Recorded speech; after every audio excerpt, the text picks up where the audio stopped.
Welcome all of students. चलिए present perfect की study शुरू करते हैं। प्रेजेंट परफेक्ट की जो प्रैक्टिस स्टडी करनी है वो स्टार्ट करते हैं। हम जानते हैं प्रेजेंट परफेक्ट टेंस में हमारे 3 टाइप के सेंटेंस बनाने हैं। वो हर सेंटेंस में बनाने होते हैं, हर टेंस में बनाने होते हैं। Affirmative, negative and interrogative. आप जानते हो कि परफेक्ट टेंस का हेल्पिंग वर्ब क्या होता है? हैज या है होता है। सिंगुलर के साथ हैज, प्लूरल के साथ है होता है। एंड इसमें वर्ब की थर्ड फॉर्म का यूज होता है। तो हमें इसकी प्रैक्टिस करनी है, यानी एक्सरसाइज प्रैक्टिस के लिए हमने यहाँ पे 10 सेंटेंसेस रखे हैं जो कि अभी आपको इसी वीडियो में करने हैं। तो देखिए आपको प्रेजेंट परफेक्ट टेंस के मिक्सअप सेंटेंस की प्रैक्टिस कैसे करनी है। Look at first of all, उसने दरवाजा बंद कर दिया है। आप यहाँ की आईडी पर जाइए। आप परफेक्ट की आईडी जानते हैं। परफेक्ट की आईडी आपको बताई गई थी। चुका, चुके, आ, ई, या और सबके लास्ट में है होता ही होता है। ये आपको बताई गई थी। प्रेजेंट परफेक्ट की आईडी चुका है, चुके हैं, चुकी हैं, आ है, ई है, ए है। ये आईडी आपके लास्ट वर्ड में पता चलती है। अगर लास्ट लेटर आप देख लीजिए, आपके ये लेटर या ये वर्ड आ रहे हैं तो इसका मतलब है प्रेजेंट परफेक्ट में हम हैं, जिसके सेंटेंसेस हमें बनाने हैं। तो उसने दरवाजा बंद कर दिया है, ये सेंटेंस हमारा है क्या? Affirmative, negative, interrogative. ना तो इसमें नहीं का यूज है, ना तो इसमें कोई क्वेश्चन वर्ड का यूज है। इसका मतलब है हमारा ये सेंटेंस अफर्मेटिव है। तो देखिए हम ये अफर्मेटिव सेंटेंस कैसे बनाएंगे। अब इसमें आपको सबसे पहले बनाना क्या है? सब्जेक्ट। सब्जेक्ट आप क्या है? उसने। उसने का मतलब होता है वह से मतलब होता है वह हमारा ही, शी दोनों ही हो सकता है यहाँ पे, यानी कि हमने यहाँ पर ही कर दिया है। अब ही है, सब्जेक्ट हो गया। सब्जेक्ट के बाद हमें पता है हेल्पिंग वर्ब का यूज होता है, क्योंकि ही के साथ हमें हैज का यूज करना है। ही हैज सब्जेक्ट हो गया, हेल्पिंग वर्ब हो गया। अब हमें वर्ब की थर्ड फॉर्म का यूज करना है। इसमें वर्ब क्या है? बंद करना। बंद करना हमारा क्या है? वर्ब यानी क्लोज। क्लोज का थर्ड फॉर्म क्लोज्ड, क्लोज्ड यानी कि क्लोज्ड। He has closed. उसने बंद कर दिया है। क्या बंद कर दिया है? दरवाजा। यानी कि लास्ट में हमारा जो बचता है वो होता है ऑब्जेक्ट, जो कि हो गया door. He has closed the door. Next, हम क्रिकेट नहीं खेल चुके हैं। आप अपनी आईडी पे आ जाइए। चुके हैं यानी कि हम परफेक्ट में ही हैं। और उसमें कौन से टाइप का सेंटेंस है? चूंकि इसमें नॉट आया हुआ है इसलिए ये निगेटिव सेंटेंस है, क्वेश्चन वर्ड है नहीं, तो ये इंट्रोगेटिव सेंटेंस नहीं है। आपका ये आप हो गया निगेटिव सेंटेंस। सब्जेक्ट क्या है? हम यानी कि वी। उसके बाद आप देखिए सब्जेक्ट के बाद हमें क्या यूज करना है? Helping verb. वी यानी प्लूरल है तो हेल्पिंग वर्ब हमारा क्या होगा? हैव। We have. उसके बाद आपको क्या आना है? वर्ब की थर्ड फॉर्म। वर्ब क्या है? खेलना। खेलना हमारा वर्ब है जिसकी इंग्लिश होती है play. Played, played third form played. We have played.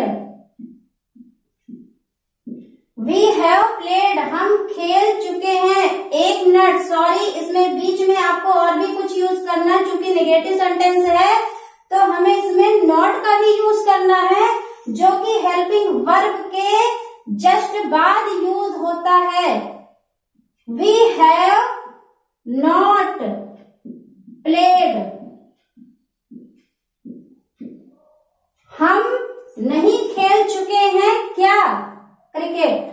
We have not played cricket.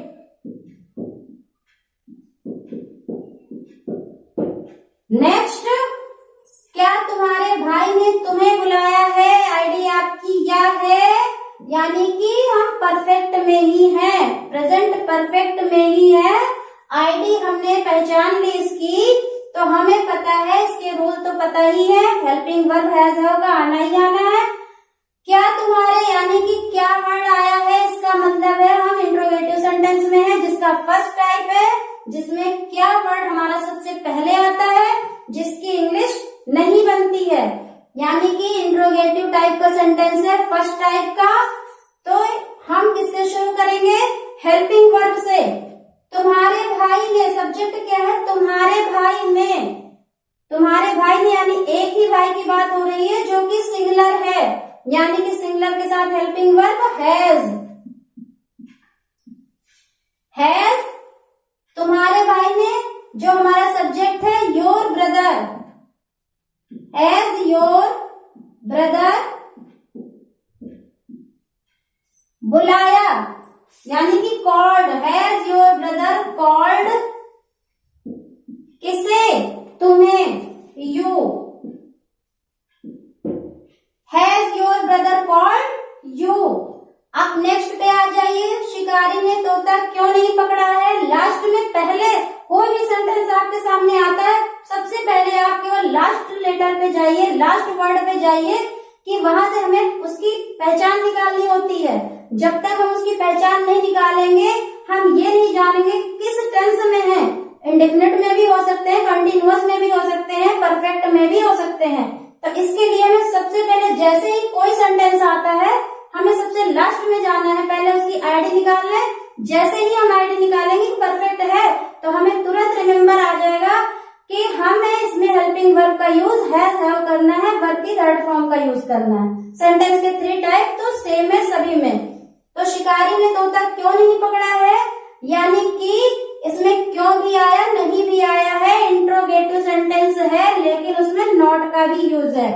तो आप देखिए इंट्रोगेटिव वर्ड की इंग्लिश बननी है interrogative to negative. Fourth sentence आपका इंट्रोगेटिव टू निगेटिव है। शिकारी सब्जेक्ट है, लेकिन हमें इसमें पहले क्वेश्चन वर्ड की इंग्लिश बनानी, यानी क्यों, वाई। इसके बाद हमें हेल्पिंग वर्ब, शिकारी सिंगुलर है, हेल्पिंग वर्ब हमारा हैज, वाई हैज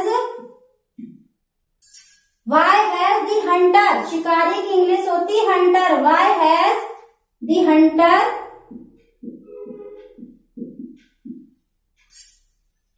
फिर हमें क्या करना है, वर्ब लिखना है, यानी पकड़ना। अब हमें यहाँ पे पकड़ने की इंग्लिश क्या लिखनी है, कैच, कैच, कॉट, कॉट। आपको पता है इसमें नॉट का भी यूज करना है। हम जानते हैं कि इंट्रोगेटिव में जब निगेटिव होता है तो नॉट का यूज हम सब्जेक्ट एंड वर्ब के बीच में करते हैं। सब्जेक्ट एंड वर्ब के बीच में यहाँ पे हमारा नॉट का यूज होना है। Why has the hunter not caught किसे, तोते को। शिकारी ने नहीं पकड़ा है किसे, तोते को, पैरेट। नेक्स्ट आपका है, तुमने इस नौकर को कहाँ बुलाया है। कहाँ यानी कि क्वेश्चन वर्ड आ गया। इसका मतलब है कि हम फिर से इंट्रोगेटिव सेंटेंस में ही हैं, लेकिन इसमें नॉट का यूज नहीं है। केवल आपका इंट्रोगेटिव का सेकंड टाइप है, जिसमें क्वेश्चन वर्ड कहाँ आया, जिसकी इंग्लिश हमें क्या बनानी है, वेयर। वेयर मीन होता है कहाँ। उसके बाद आपका तुमने इस नौकर को कहाँ बुलाया। तुमने जो है यानी कि यू हमारा सब्जेक्ट है, जो कि प्लूरल है, तो हेल्पिंग वर्ब हमारा क्या आएगा, have. Where have you, verb आपका क्या है, कॉल्ड। तुमने बुलाया है किसे, इस नौकर को। अब आप ये देख रहे होंगे, चूंकि इस नौकर को एक साथ आएगा, इसका मतलब होता है दिस, यह, या इसकी इंग्लिश दिस होती है, दिस सर्वेंट। लेकिन ये जो को है, को की इंग्लिश नहीं बनेगी। मैंने आपको एक जगह ये बताया भी है ऑलरेडी कि को और ने शब्द अगर आपके सेंटेंसेस में आते हैं तो उनकी इंग्लिश नहीं बनती है। ये हमारा प्रीपोजिशन में नहीं आता है, तो इसको छोड़ दीजिए। इस नौकर, where have you called this servant. Servant मतलब कि नौकर। नेक्स्ट, रेलगाड़ी स्टेशन से जा आप लास्ट में आ जाइए, चूंकि है यानी कि हम प्रेजेंट परफेक्ट में है, सब में है दिया हुआ है यानी कि हम प्रेजेंट में चल रहे हैं, और उसके जस्ट पहले या आ चुकी ये शो कर रहे हैं, इसका मतलब परफेक्ट में है। तो रेलगाड़ी स्टेशन से जा चुकी है, आपका सेंटेंस देख रहे हैं, इसमें ना तो कोई क्वेश्चन वर्ड है ना नॉट का यूज है, यानी कि हमारा अफर्मेटिव सेंटेंस है। रेलगाड़ी जो कि हमारा सब्जेक्ट है, द ट्रेन जाना का क्या होता है, गो, वेंट, गॉन, और सब्जेक्ट के साथ सिंगुलर सब्जेक्ट है, हेल्पिंग वर्ब क्या आएगा, has, the train has gone. रेलगाड़ी जा चुकी है कहां से, स्टेशन से। अब ये हमारा से प्रीपोजिशन में आता है जिसकी इंग्लिश बननी है स्टेशन के बाद है, इसलिए ट्रांसलेशन करने में हम स्टेशन के पहले यूज करेंगे, यानी from. The train has gone from the station.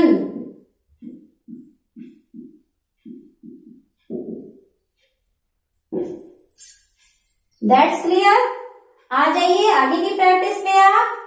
आपका 7th यानी नेक्स्ट आपका क्या है, सूर्य आकाश में निकल आया है। इसमें भी नॉट का यूज नहीं है, ना तो इसमें कोई क्वेश्चन वर्ड है। इसका मतलब है कि ये सेंटेंस भी आपका अफर्मेटिव है। अफर्मेटिव में आप जानते हैं subject plus helping verb plus verb की third form plus object. Not का यूज नहीं, क्वेश्चन वर्ड का यूज नहीं। तो सूर्य आकाश में निकल आया है, या है आपकी आईडी मिल गई है, परफेक्ट में चल रहे हैं। सूर्य हमारा सब्जेक्ट है, और हमने बताया था कि कोई चीज जो इक्वल होती, यूनिक होती है यानी स्पेशल होती है, उसके पहले आर्टिकल दी का यूज तो होता ही है। दी सन चूंकि एक ही होता है इसलिए हैज, और सूर्य के निकलने को क्या बोलते हैं, arise. The sun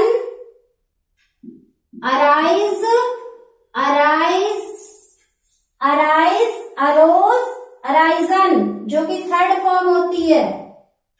the sun has arisen, कहा सूर्य निकल आया, कहा आकाश में। फिर में प्रीपोजिशन आया है, आकाश के बाद है, हम आकाश के पहले लगाएंगे इन दी स्काई।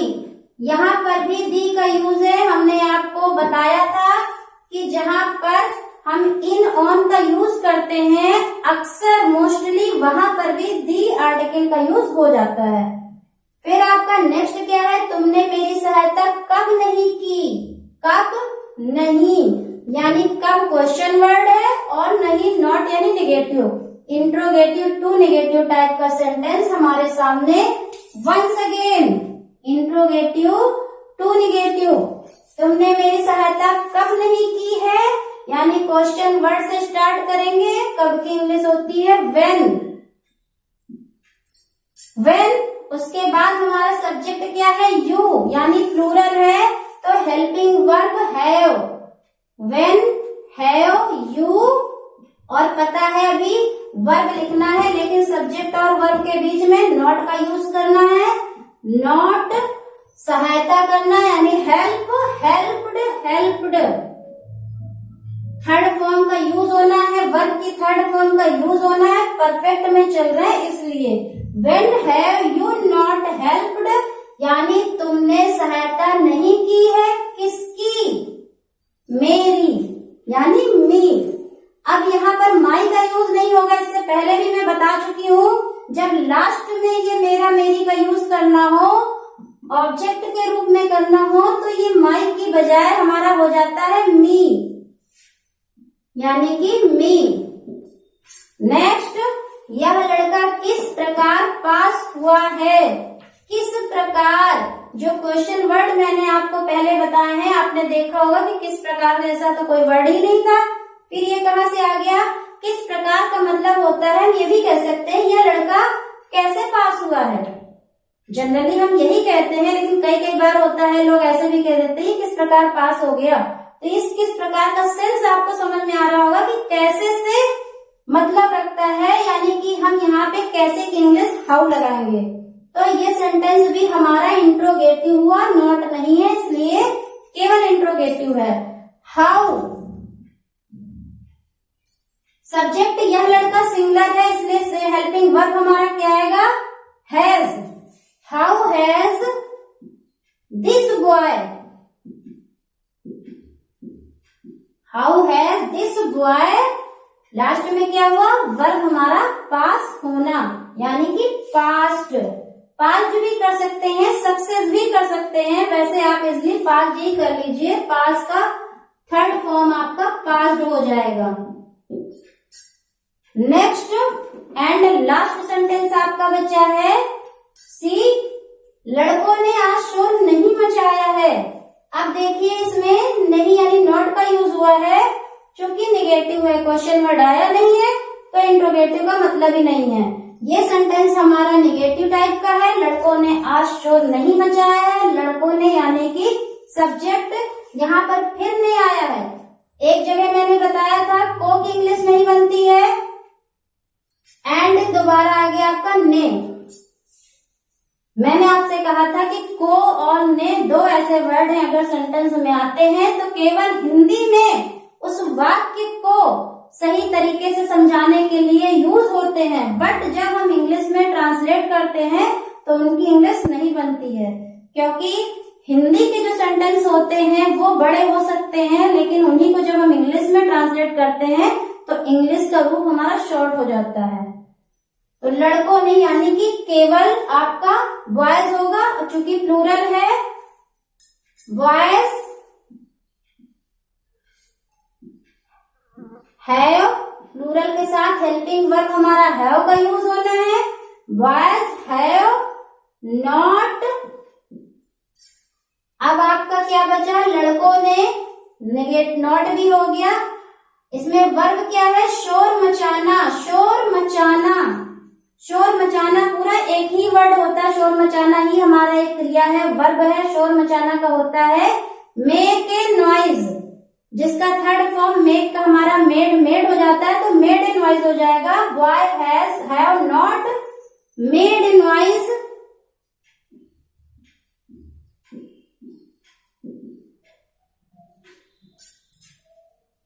लड़कों ने शोर नहीं मचाया है कब, आज, यानी कि टुडे। ये हमारा हो गया ऑब्जेक्ट। तो ये आपके क्लियर हो गए, आपकी प्रैक्टिस एक्सरसाइज। आज मैंने आपके सामने खुद करके दिखाई है कि आपको कई बार लगता रहा होगा कि वंदना मैम सारे ट्रांसलेट तो पहले से ही करके रखती हैं, केवल हमें समझाती हैं, तो उसमें हमें हो सकता है कि कई बार होता हम नहीं भी समझ पाते हैं।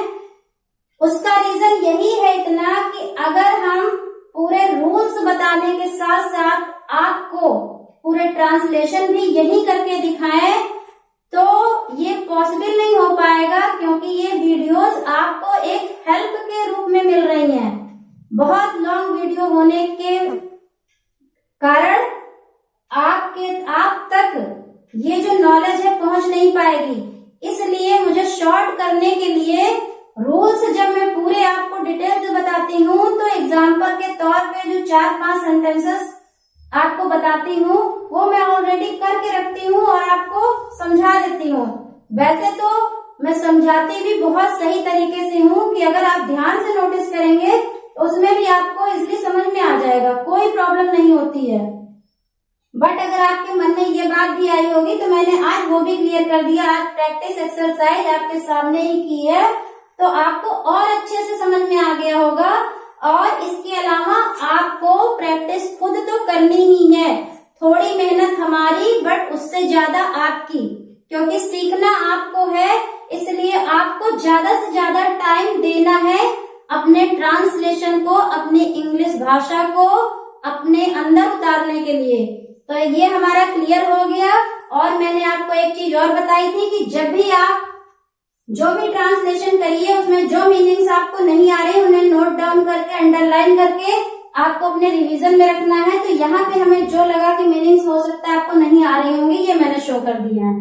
शिकारी, नौकर, आकाश, किस प्रकार यानी कैसे, शोर मचाना, मेक ए नॉइज। क्लियर हो गया। और